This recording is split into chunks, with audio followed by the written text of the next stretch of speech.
पदराचा शेव. लेखन आणि सादरीकरण मंजिरी कारेकर. काय रे विनू, कसली गडबड चालली आहे?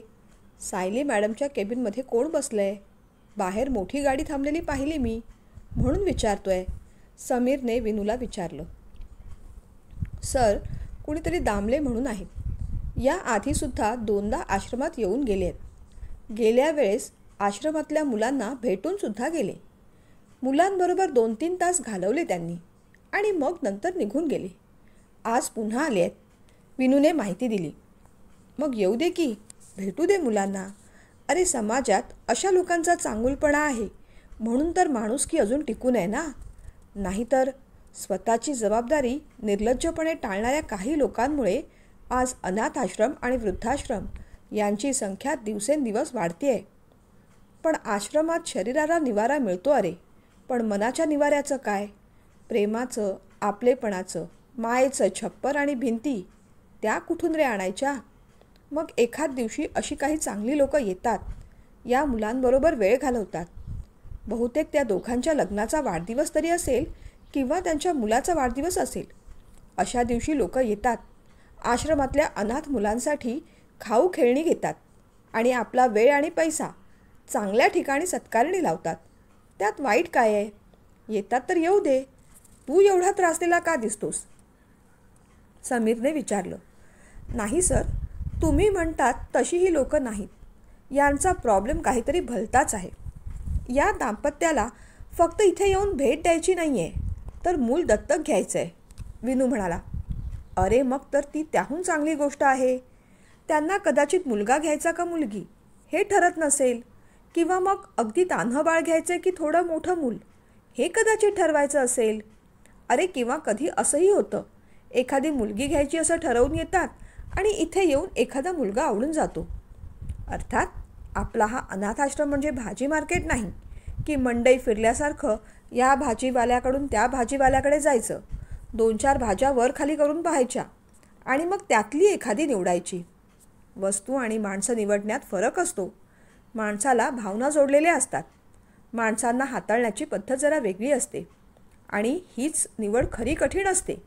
एखादं बाळ घेऊन जायचं, आपल्या फॅमिलीचा, घराचा, आपल्या आयुष्याचा अगदी आपला हिस्सा त्याला बनवायचा, मग हा निर्णय घ्यायला तेवढा सोपा नसतो. अरे, भावनांचं मंथन होत असतं. कितीतरी खपल्या जाणते अजाणतेपणी उघडत असतात. विचारांची आंदोलनं डोक्यात काहूर उठवून ठेवतात. समाजाचे सल्ले, मतं मेंदूवर आदळत असतात. आणि या सगळ्या धक्क्यातून जोडपं जेव्हा स्थिर स्थावर होतं, तेव्हा कुठे ॲडॉप्शनचा विचार ते करत असतं. मला एखादं बाळ हवं आहे म्हणून नाही, तर मला बाळ होत नाही म्हणून एखादं बाळ दत्तक घ्यायचं आहे, या मनातल्या पोकळीतून दत्तक घेण्याचा निर्णय होत असतो. आणि जेवढा वाटतो तेवढा हा निर्णय सोपा नसतो, विनूला समजावत समीर म्हणाला. नाही सर, बाळ कोणतं घ्यायचं, मुलगा घ्यायचा का मुलगी घ्यायची हा त्यांचा प्रॉब्लेमच नाही आहे. त्यांना कोणतंही बाळ चालणार आहे. त्यांचा प्रॉब्लेम म्हणजे त्यांच्या मिसेसचा प्रॉब्लेम असा आहे की त्यांनी दत्तक घेतलेल्या बाळाला आपण स्वतःच्या बाळा इतकी माया लावली नाही तर घेतलेल्या दत्तक बाळावर तो अन्याय होणार नाही का, अशी त्यांना भीती वाटते आणि म्हणून त्यांचं मागे पुढे होतं आहे. आता हा मुद्दा मला इतका वैयक्तिक वाटतो की याचं उत्तर दुसऱ्या कुणाकडे कसं काय असू शकेल? बरं, तुलना करायला त्यांना स्वतःचं मूलही नाही. मूल होत नाही म्हणून तर दत्तक हा पर्याय त्यांनी निवडला आहे ना. मग त्यांना कसं काय समजणार आहे की घेतलेल्या मुलाला ते स्वतःच्या मुला एवढी माया लावू शकतील की नाही ते? स्वतःच्या मुलावर आपण किती इंटेन्सिटीने प्रेम करतो हे स्वतःचं मूल झाल्याशिवाय कसं कळणार साहेब? विनूचा मुद्दा बरोबर होता, पण म्हणून दत्तक घ्यायला आलेल्या त्या माऊलीचा मुद्दा चुकीचा होता असं म्हणता येत नाही.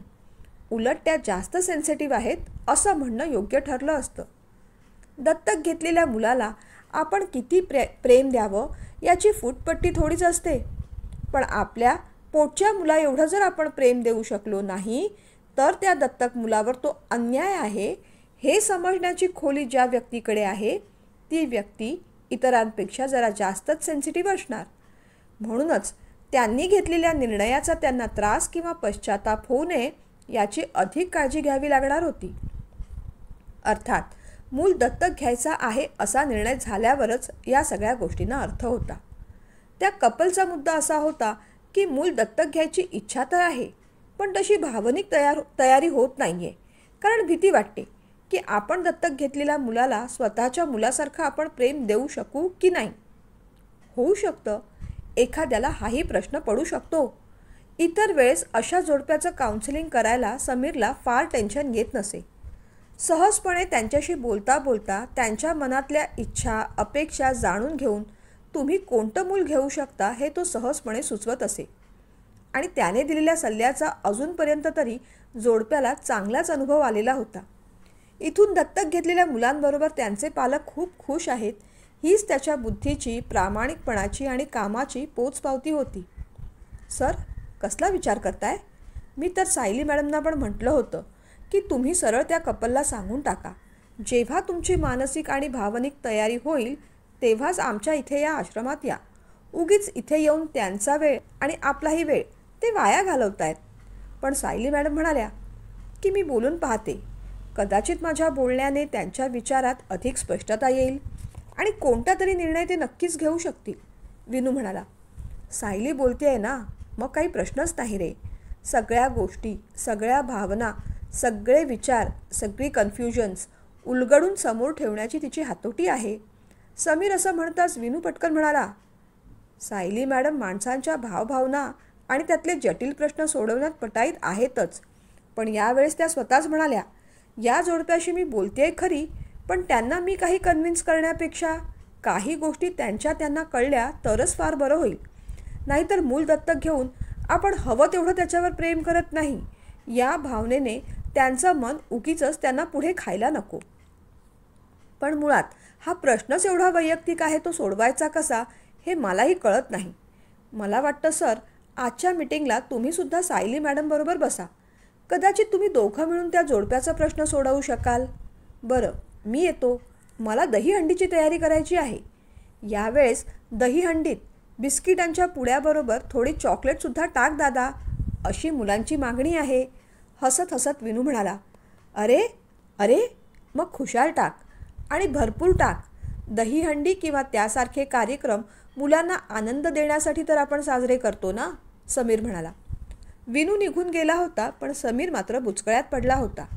विनूने म्हटल्याप्रमाणे ती मीटिंग जॉईन करावी की हा प्रश्न सायलीवर सोडून द्यावा हे त्याला कळत नव्हतं.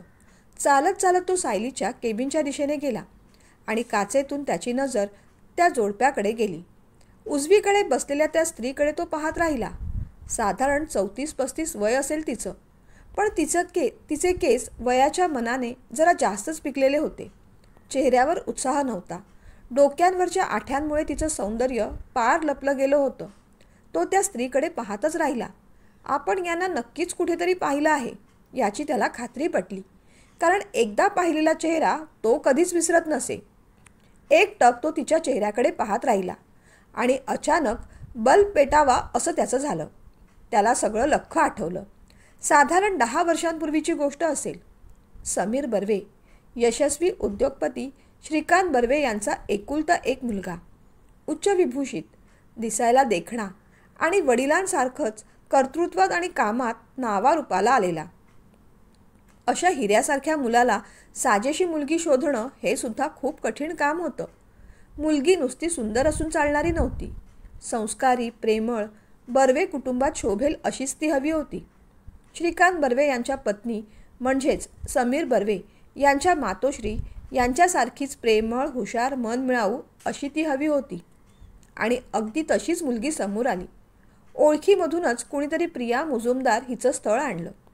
मुलगी दिसायला तर सुंदर होतीच, शिकलेली होती. ओळखी पाळखीच्यांनी तिच्या स्वभावाबद्दलसुद्धा चांगलीच मतं दिली होती. समीरच्या आईला तर मुलगी खूप पसंत पडली. मुलीकडच्यांनाही समीर पसंत होता. अर्थात त्याला नाकारण्यासारखं काहीच कारण नव्हतं.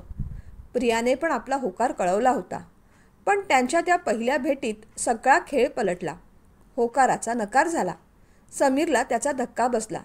हे असं काहीतरी विचित्र होईल याची कल्पना समीरच्या आईला आली होती. म्हणूनच वारंवार ती सांगत होती की उगीच नको ते विषय स्वतःहून कशाला काढायला जाता. लग्नानंतर सगळं कळणारच आहे.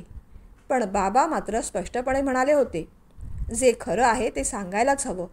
खरं कळल्यानंतर त्या लोकांनी समीरला स्वीकारलं तर चांगलीच गोष्ट आहे, पण खोटं सांगून नंतर त्याच्याबद्दल त्या मुलीच्या मनात अढी निर्माण व्हायला नको. आईने खूप समजावून पाहिलं. अहो, एकदा का लग्न झालं की सगळं होतं सुरळीत. लग्नाच्या आधी शनी मंगळ नाडी काडी सगळं पाहिलं जातं. उगीच नको त्या गोष्टींचा सुद्धा किस काढला जातो. अहो, समीर आपला आहे ना, आपण मनापासून त्याला आपलं मानलं आहे ना. मी त्याला जन्म दिला नाही म्हणून काय झालं? या एका कारणाने तो कोणी परका होत नाही. मग असं असताना आपण त्याची ही वेगळी ओळख कशाला सांगायला हवी? पण बाबांनी आईचा मुद्दा खोडून काढला. आपण जसा विचार करतो ना, प्रत्येकजण तसाच विचार करतील असं नाही ग. उद्या समीर आपला दत्तक पुत्र आहे हे त्या लोकांना कळलं तर तुम्ही आमच्यापासून ही गोष्ट का लपवून ठेवली असं म्हणून संसार मोडायला सुद्धा मग ते कमी करणार नाहीत. त्यापेक्षा जे व्हायचंय ते आधीच होऊ दे.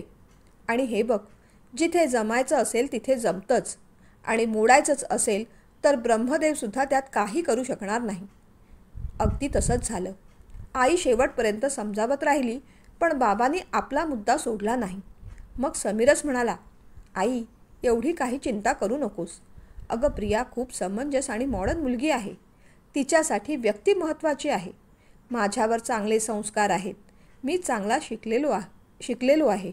या सगळ्या गोष्टी बाजूला सारून ती नकार कशाला देईल? पण समीरचा हाच विश्वास फोल ठरला. निलायम हॉटेलमध्ये त्या दोघांची पहिली भेट ठरली. समीर खूप खुश होता, अर्थात प्रियासुद्धा. ती अबोली रंगाची जॉर्जेटची साडी नेसली होती. केस मोकळे सोडले होते, त्यामुळे ती अधिक सुंदर दिसत होती. ती तिच्या गाडीतून उतरली. समीर पुढे होऊन तिला रिसीव्ह करायला गेला. आपला नाजूक हात त्याच्या हातात देताना थँक्यू असं गोड आवाजात ती म्हणाली. माय प्लेजर. त्याच्या या शब्दाने ती जरा लाजली. लग्नाची खरेदी कशी करायची, पुढे फिरायला कुठे जायचं, असे सारे विषय निघत गेले. लग्नानंतर मी माझ्या बाबांचाच बिझनेस सांभाळणार आहे अशी इच्छा तिने बोलून दाखवली. का नाही, तू सुद्धा एकुलती एक मुलगी आहेस. आपल्या बाबांसाठी तू आधार बनलीच पाहिजेस, समीर म्हणाला. बाकी कोणतीच प्रियाची अट नव्हती, समीरचीही नव्हती. पण तिच्या सगळ्या इच्छांना तो मान देत गेला. आणि अगदी निघता निघता गजऱ्याची पुडी सोडावी इतक्या सहजपणे तो बोलून गेला. प्रिया, अगं मला माहिती आहे या एका गोष्टीने काही विशेष फरक पडणार नाही, पण तरीही बाबांचा आग्रह आहे म्हणून ही गोष्ट मला सांगणं भाग आहे. काय आहे ना, मी माझ्या आईबाबांचा दत्तक पुत्र आहे.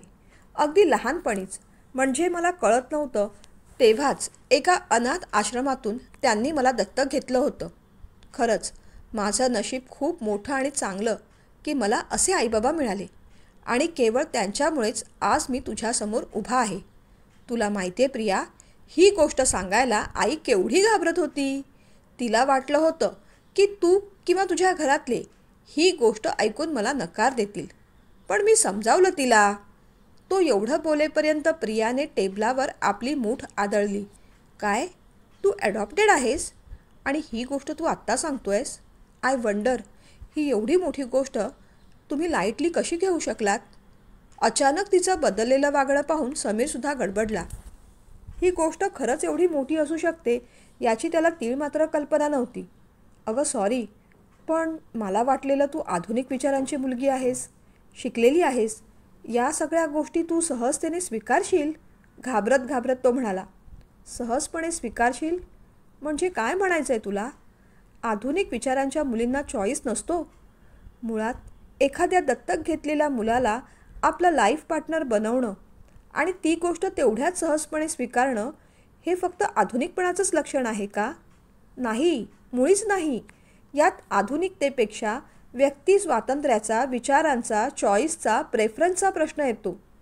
जी व्यक्ती माझ्याबरोबर आयुष्यभर जोडली जाणार आहे आणि पुढे जाऊन जी व्यक्ती माझ्या मुलाचा पिता होणार आहे, त्या व्यक्तीचं नक्की अस्तित्व काय, त्याचं नक्की मूळ काय हे मला ठाऊक नको?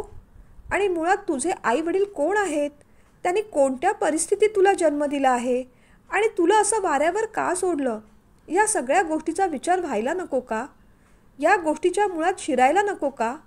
तुला या गोष्टीची कधी गरज वाटली नाही का? का तू त्या परिस्थितीत आहेस म्हणून तशी गरज तू वाटूनच घेतली नाहीस? बुद्धिमत्ता, जीन्स, काही आजार, स्वभाव, रूप या सगळ्या गोष्टी अनुवंशिक असतात. जीन्समधून टेम्परमेंट किंवा स्वभावाच्या माध्यमातून येणारे स्वभाव संस्कारसुद्धा अनुवंशिकच असतात. अरे पण इथे तर त्याचाच अतापता नाही. मुलं अशीच अनाथ होत नसतात. कुणीतरी त्यांना नाकारलेलं असतं. अशा नाकारलेल्या मुलांना कोणीतरी स्वीकारतं तेव्हाच ते दत्तक होतात ना. आणि ती स्वीकार्यता माझ्यासाठी सहज नाही. मी असं एखाद्याचं कुळ आणि मूळ जाणल्याशिवाय त्याला स्वीकारू शकणार नाही. तुझं हे सत्य मला क्षणाक्षणाला आठवत राहील. एक पती म्हणून द्यायला हवा तेवढा मान, प्रेम आणि स्वीकार कदाचित या कारणामुळे मी देऊ शकणार नाही असं मला वाटतं. उद्या आपल्याला मुलं होतील. त्यांना त्यांचं मूळ काय सांगायचं? जिथे मूळच माहीत नाही तिथे आपल्या पोटी आलेली फळं गोमटी येतील ही आशाच फोल ठरते ना. अरे जिथे मूळच नासलेलं आहे तिथे फळावर काम करून काय उपयोग होणार? मला माफ कर. I am sorry. मी खूप हार्श बोलून गेले. पण जे काही बोलले ना ते मनातलं बोलले. त्यातला एक एक शब्द खरा आहे. आणि तुला खरंच थँक्यू की लग्नाच्या आधी तू ही गोष्ट बोललास.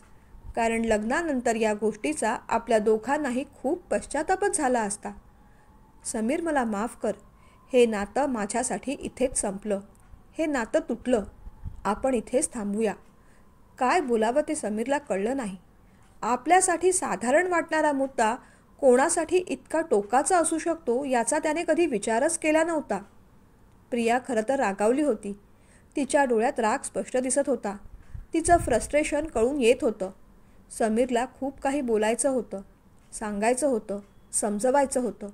पण प्रियाने एक घाव दोन तुकडे करून टाकले होते आणि ती निघून गेली होती.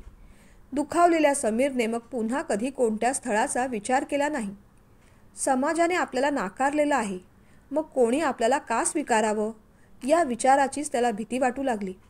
त्याने स्वतःला कामात गुंतवून घेतलं आणि एकदा अशीच अनाथ आश्रमासाठी डोनेशन मागायला आलेल्या सायलीशी त्याची ओळख झाली.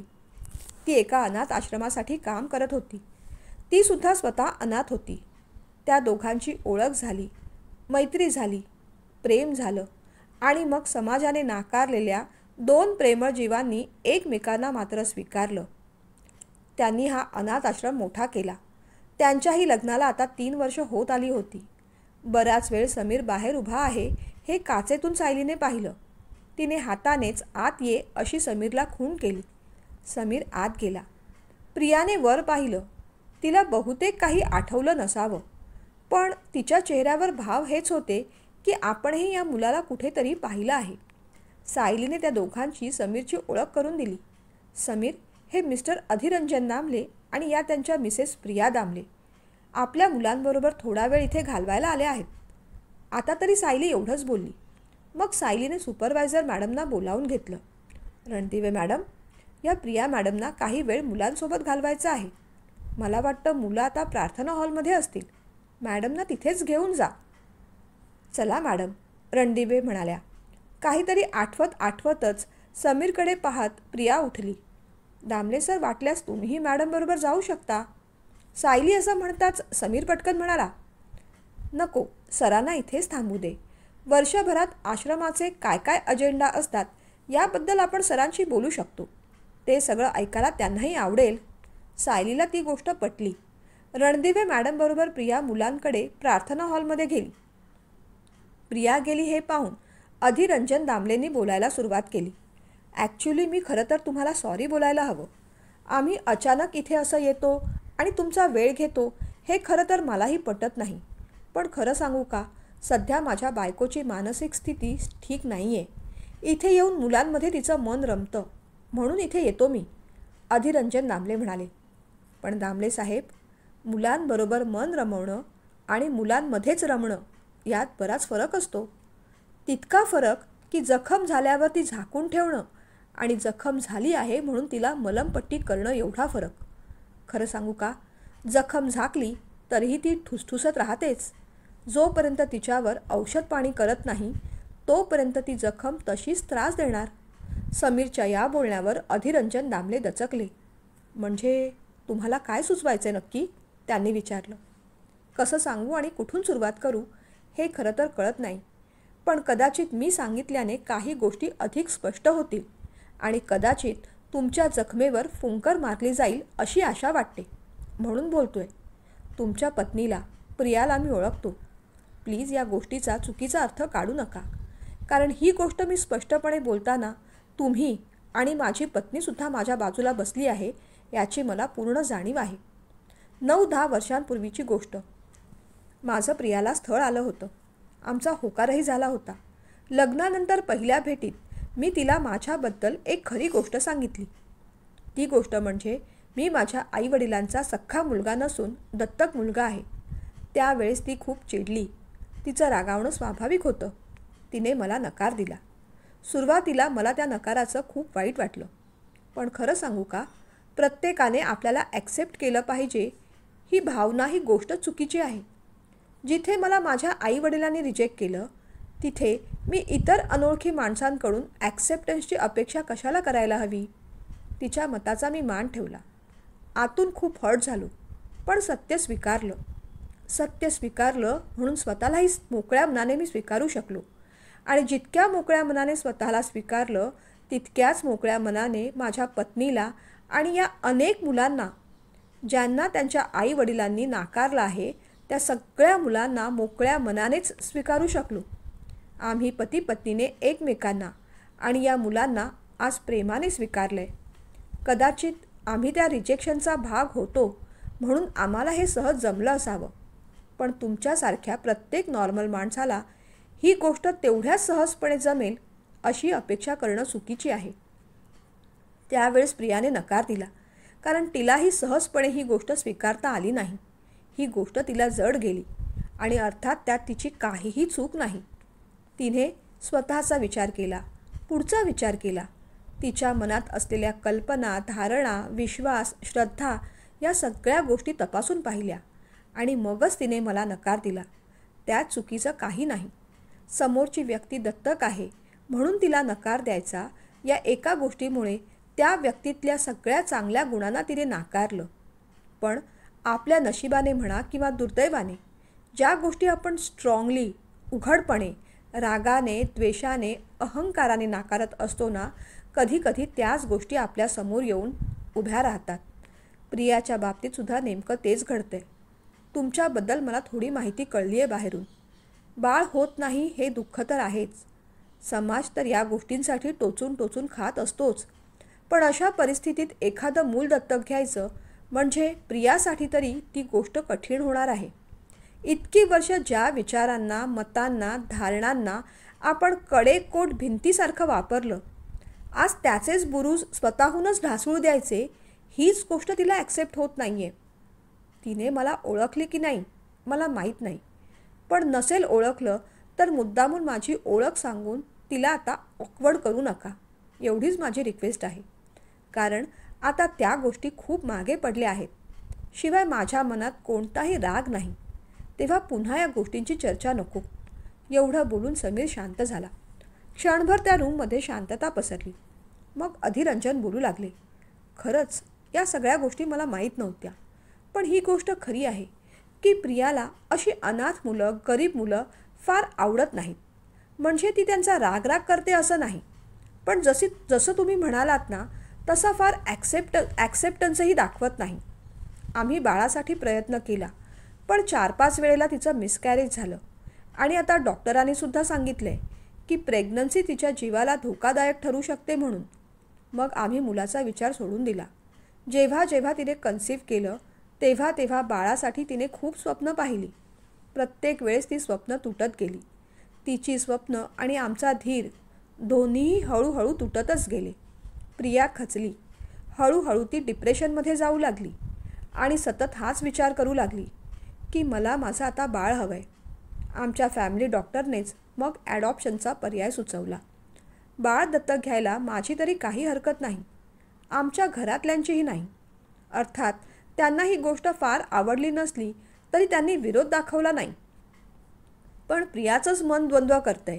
या परक्या अनाथ मुलाला आपण आपलं करून घेऊ शकू का, त्याला प्रेम देऊ शकू का, हा एकच विचार तिच्या मनात येतो. याआधीसुद्धा आम्ही 1-2 अनाथ आश्रमात गेलो होतो, पण तिचं मन ठाम निर्णय घेतच नाही. त्यामुळे मलासुद्धा काही करता येत नाही. अधिरंजन दामले म्हणाले. मला वाटतं साहेब, या गोष्टींसाठी घाई करू नका. तिला तिचा वेळ घेऊ द्या. कधी ना कधीतरी कोणत्या तरी निर्णयापर्यंत ती नक्कीच येऊन पोहोचेल, समीरने समजावलं. त्यांचं बोलणं चालू होतं तेवढ्यातच रणदिवे मॅडम आणि प्रिया आत आल्या. प्रियाने पुन्हा एकदा समीरकडे पाहिलं. ती बोलली काही नाही. अधिरंजनच्या बाजूला जाऊन बसली. प्रिया मॅडम, मुलांची खेळून झालं का? आणि तुम्हाला वेळ असेल तर आता काही वेळातच आमच्याकडे दहीहंडी फोडायचा छोटासा कार्यक्रम आहे. तो अटेंड करूनच मुलांबरोबर इथे जेवून जा. त्यांनाही बरं वाटेल, सायली म्हणाली. हो सायलीताई, तेच बोलायला आले होते. मला इथे थांबायचं आहे. या मुलांबरोबर राहायचं आहे थोडा वेळ. मला ही मुलं खूप आवडली. ती शारदा किती गोड आहे, तिचा आवाजही किती छान आहे. आणि तो अर्जुन किती मस्ती करतो. आणि अहो ते तान्हं बाळ, कसं हो, त्याला असं कसं सोडलं? त्याच्या आईला त्याला असं टाकताना काहीच कसं वाटलं नाही? बोलता बोलता तिचा आवाज दाटला. सायलीने तिला थोपटलं. खरं सांगू का मॅडम, या मुलांना बाकी काही नको असतं. त्यांना फक्त प्रेमाची अपेक्षा असते. कधीतरी चॉकलेट बिस्किटं मागतील, पण एरवी आमच्याबरोबर इथे येऊन बसा, गाणी म्हणा, एवढंच या मुलांना हवं असतं. आणि खरं सांगू का, प्रेम द्यायला कुठे पैसे लागतात? ती एकच गोष्ट परमेश्वराने आपल्याकडे अमाप दिलेली आहे. आणि आपल्या स्त्रियांना तर प्रेमाची घागरच दिलेली आहे. तीही कधीही न सरणारी प्रेमाची घागर. जितकं प्रेम देऊ तितकीच ती घागर अधिक भरत राहते. आपल्या मायेचा प्रेमाचा तो पदरच त्या मुलांना हवा असतो. बाकी त्यांना आपल्याकडून काही नको असतं बघा, सायली बोलत होती. तुम्ही किती छान बोलता सायलीताई. या प्रत्येक मुलासाठी तुम्ही त्यांच्या आईच आहात, प्रिया म्हणाली. तशी सायली छान हसली. दरवाजावर नॉक करून विनू आत आला आणि म्हणाला, चला, दहीहंडीची तयारी झाली आहे. हो, चला चला, या दामले साहेब, या प्रिया मॅडम, असं म्हणत सायली त्यांना मागच्या छोट्या अंगणात घेऊन गेली. समीर आणि विनू मागोमाग चालू लागले. अंगणात मुलांचा गोंधळ चालला होता. त्यातल्या त्यात मोठी मुलं गोल धरून खाली उभी होते. चला रे मुलांनो, तुम्ही तिथे खाली उभे राहा. थोडे वाका, म्हणजे तुमच्यावर या छोट्या कृष्णाला चढवूया. बरं का कृष्णा, मी हात देईन, तू वर चढायचं. आणि मग या दगडाने ही दहीहंडी फोडायची. आणि मग त्यातली सगळे चॉकलेट्स बिस्किटं तुम्ही वाटून घ्यायची. हां, जेवताना मात्र तुम्हाला दही साखर मिळणार आहे. विनूने सगळी माहिती मुलांना समजावून सांगितली. दुडू दुडू धावत कृष्णा पुढे आला. पळत आला आणि एकदम प्रियालाच धडकला. तिच्या पदराशीच खेळू लागला. अरे, हा गुलाम कोण? मगाशी प्रार्थना हॉलमध्ये तर हा नव्हता, प्रियाने विचारलं. मॅडम, हा पक्का गुलामच आहे. प्रार्थना असली, अभ्यास असला की याच्या अचानकच पोटात दुखायला लागतं. हा झोपून होता, पण पहा, प्रार्थनेला आला नाही. विनूने याची चांगलीच तक्रार केली. नाही ग, हा विनू की नाही खोटं बोलतो. खरंच मगाशी माझ्या पोटात दुखत होतं, छातीवर हात ठेवत छोटा कृष्ण बोलत होता. ते पाहून प्रियाला अधिकच हसू आलं. अरे बापरे, पण तुझं पोट एवढ्या वर कसं रे गेलं? आपली चूक लक्षात येताच त्याने हळूच आपला हात छातीवरून मग पोटावर घेतला आणि म्हणाला, थोडं थोडं वर पण दुखत होतं ना? प्रियाने चटकन त्याला उचललं. त्याने पण तिच्या गळ्याभोवती गोड मिठी मारली आणि बिनधास्त आपले 2 पाय तिच्या कमरेवर टाकून आपली मान तिच्या खांद्यावर सरळ रेलून दिली. अगदी जन्मोजन्मीचं नातं असल्यासारखी. तिने पण त्याला घट्ट कुशीत धरलं. ए कृष्णा, हंडी फोडतोयस की सांगू दुसऱ्या कुणाला? विनू असं म्हणताच तो पटकन तिच्या कमरेवरून खाली घसरला आणि स्वतःच त्या मुलांच्या पाठीवर उभा राहिला. ए विनू, मला नीट धर हां, नाहीतर पडेन मी. एवढासा 4-4.5 वर्षांचा तो कृष्णा सगळ्यांना अरे तुरे करून नावाने हाक मारत होता. ते पाहून प्रियाला त्याची गंमत वाटली. त्याच्या बाललीला ती पाहतच राहिली. मुलांनी दहीहंडी फोडली. त्यातले चॉकलेट बिस्किटं वाटून घेतली. चला आता, सगळ्यांनी हातपाय धुवून जेवायला बसा. सर मॅडम, तुम्ही पण चला. अधिरंजनांना फोन आला तसे ते प्रियाला म्हणाले. तू पुढे हो, मी आलोच. प्रिया पुढे निघाली. तिच्या पुढेच समीर चालत होता. तिने हाक मारली. समीर. त्याने मागे वळून पाहिलं. अरे वा, ओळखलंस? मला वाटलं. सॉरी, ती म्हणाली. सॉरी कशासाठी? मला तुझ्या कोणत्याही गोष्टीचा राग आलेला नाही. दुःख वाटलं, पण राग नाही आला. त्यावेळेस जे योग्य वाटलं तेच केलंस तू. कोणतीही चूक केलेली नाहीस तू. उगीचच स्वतःला त्या गोष्टीचा त्रास करून देखील घेऊ नकोस. खरोखर सांगतोय, सॉरीची काहीच आवश्यकता नाही. उलट तुम्ही दोघं इथे आलात, आमच्या मुलांबरोबर खेळलात. खूप छान वाटलं. मोकळेपणाने समीर म्हणाला. बघ ना समीर, दुनिया कशी गोल असते ते. एका वेगळ्या अर्थाने मला ते कळलं. ज्या एका मुद्द्याच्या नकारावरून मी सुरुवात केली, आज त्याच होकाराने तो वर्तुळ मी पूर्ण करणार आहे. मला बाळ दत्तक घ्यायचे. हा कृष्ण आहे ना, मला आवडला. मला हाच हवा, हा माझाच आहे. या सगळ्या प्रोसिजरसाठी प्लीज मला मदत करशील ना, तिने विचारलं. नक्कीच करीन. कायदेशीर बाबी पूर्ण करायची जबाबदारी माझी आहेच. पण तुझ्या मनातल्या ज्या काही भावना आहेत, भीतीची, अपराधीपणाची, चिडचिडीची भावना किंवा मग अपूर्णत्वाची भावना, या सगळ्या भावना या क्षणी इथेच काढून टाक आणि कृष्णाचा मोकळ्या मनाने स्वीकार कर. खरं सांगू का प्रिया, अगं या मुलांना प्रेमाच्या व्यतिरिक्त दुसरं काही नको असतं. आपण आपल्या सख्ख्या मुलांच्या इतकं त्यांना प्रेम देऊ शकू की नाही, हा फक्त तुझाच प्रश्न असू शकतो. कारण तुला जरी वाटत असलं की मला यांना पान भरून पंचपक्वान्न खाऊ घालायचं आहे, तरी त्यांची भूक मात्र एक चतकोर भाकरी एवढीच आहे. उतू जाणाऱ्या प्रेमाची त्यांना गरजही नाही. त्यांना फक्त मुठभर माया हवी आहे. आईचं ओंजळभर ममत्व हवं आहे आणि वीतभर वडिलांचा आधार हवा आहे. मुळात प्रेम, ममत्व या मोजून करता येण्यासारख्या भावना नाहीतच ना. त्या कोणत्या क्षणी किती उन्मळून येतील, उचंबळून येतील, काही सांगता येत नाही. काही क्षणापूर्वी तो कृष्णा कोण हे तुला माहीतही नव्हतं. पण ज्या क्षणी तो तुझ्या कडेवर आला, त्या क्षणी तो तुझा झाला. त्या क्षणी तो फक्त तुझाच होता आणि तू त्याची. अगं संपूर्णपणे यशोदा होता आलं नाही तरी चालेल. फक्त यशोदेचं ते तत्त्व कळलं पाहिजे गं. ते आपल्या हृदयात उतरलं पाहिजे. ते यशोदा तत्त्व एकदा अंगात भिनलं ना, तर तुला कृष्ण शोधायची गरजच नाही. कृष्ण स्वतःहून तुझ्याकडे धावत येईल. आपल्याला त्यांना पदरभर माया करायची इच्छा असते, पण त्यांची भूक मात्र पदराच्या या छोट्या शेवे एवढीच असते. आपल्याला फक्त त्यांची मायेची भूक भागवायची, बाकी काहीही करायचं नाही. आम्ही दोघेही सक्षम असून आम्ही मूल होऊ दिलं नाही. होईल तसा आमच्या मायेचा पदर आम्ही या मुलांवर पांघरतोय आणि त्याच मायेच्या पदराच्या एका शेवेला धरूनच ही मुलंही आता मोठी होत आहेत. असाच एक मायेचा पदर तुम्हीसुद्धा पुढे करा. बिनधास्त पुढे जा. मी कृष्णाला माझा म्हणणार की नाही हे ठरवायचा अधिकार यशोदेला होताच कुठे. मला कृष्ण हवा हे यशोदेने ठरवायच्या आधीच मला यशोदाच हवी हे ठरवून कृष्ण मोकळासुद्धा झाला होता. अगं तुझा कृष्ण तुझ्याकडे धावत येणारच, असं म्हणून समीर हसला. चला जेवायला जाऊया ना. दोघेही मग जेवणाच्या हॉलमध्ये गेले. विनू मुलांना जेवण वाढत होता. प्रिया सायलीबरोबर टेबल खुर्ची मांडली होती तिथे जाऊन बसली. अधिरंजन दामलेसुद्धा आता आले. तेही येऊन बसले. प्रियाची नजर छोट्या कृष्णाला शोधत होती. तो तिला दिसला. एका कोपऱ्यात शांतपणे जेवत होता. भाजी, भाकरी, दही, साखरेचं ते जेवण आज प्रियाला खूप चविष्ट लागलं. सायलीताई, मी थोडं दही साखर घेऊन येते हां, छान लागतंय, प्रिया म्हणाली. थोडं का, भरपूर घ्या. मी आणून देऊ का, सायलीने असं विचारल्यावर प्रिया म्हणाली. नाही नको, आलेच मी. तिने भांड्यातलं 2 चमचे दही काढून घेतलं. त्यावर साखर पेरली. ती वळणार तेवढ्यात तिच्या साडीच्या पदराचा एक शेव कोणीतरी खेचला आणि तिच्या चेहऱ्यावर एक मोठं हसू पसरलं. अगं मला पण दही साखर वाढ ना.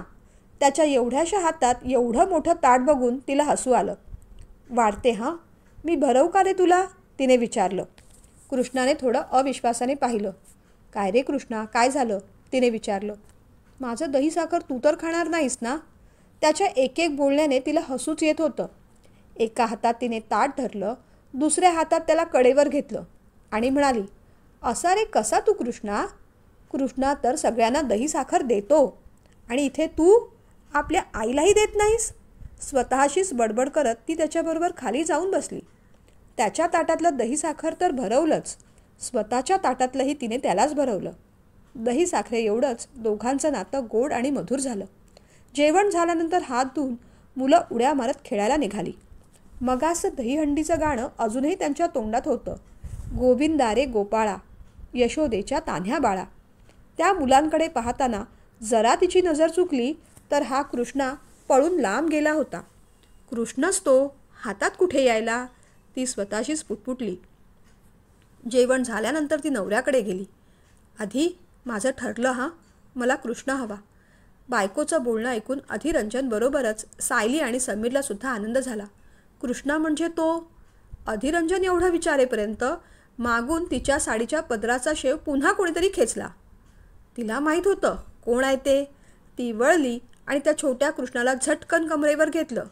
हाच तो कान्हा, मघाशी दहीहंडी फोडणारा कृष्णा. अधिरंजनने कौतुकाने त्या बाळाकडे पाहिलं. ये, अरे माझ्याकडे ये, असं म्हणत अधिरंजनने त्याला आपल्याकडे घेतलं. तो त्यांच्याकडे गेला खरा, पण तिच्या पदराचा शेव मात्र त्याने अजिबात सोडला नाही. तो त्याने हातात घट्ट धरून ठेवला होता. त्या पदराच्या एका शेवेनेच यशोदा आणि कृष्णाचं नातं आज घट्ट बांधलं गेलं होतं.